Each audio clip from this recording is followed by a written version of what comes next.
Hi guys, this is your Gem in Ear Tarot Reader. So, tingnan natin. Is it a yes or no answer for question? Isipin mo mabuti ang tanong na nais mong masagot ng yes or no. Aalamin natin sa reading na ito.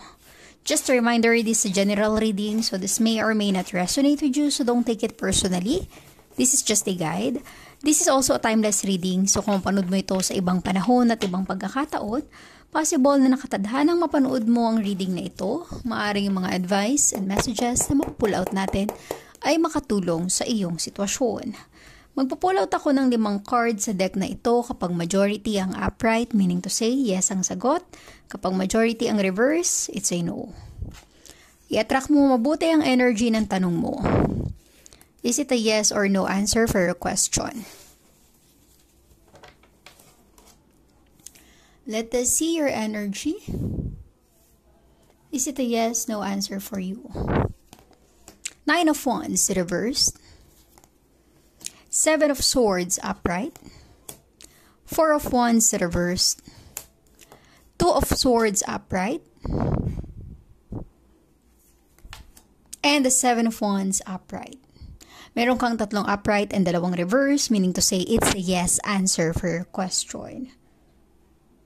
Okay, ang nararamdaman ko sa energy na ito, there's so much cheating and betrayal, may pinagsasabay. There's so much struggle, niloloko para sa iba. Nahihirapan ka sa sitwasyon kasi may mga pagkakamali or hindi naaayon sa mga plano. Okay?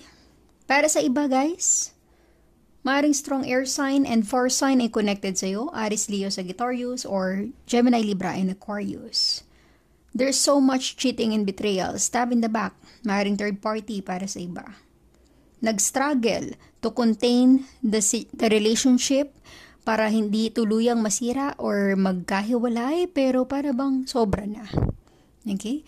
Nafe-feel ko sa energy na ito, sobra na yung paghihirap na pinagdadaanan sa sitwasyon.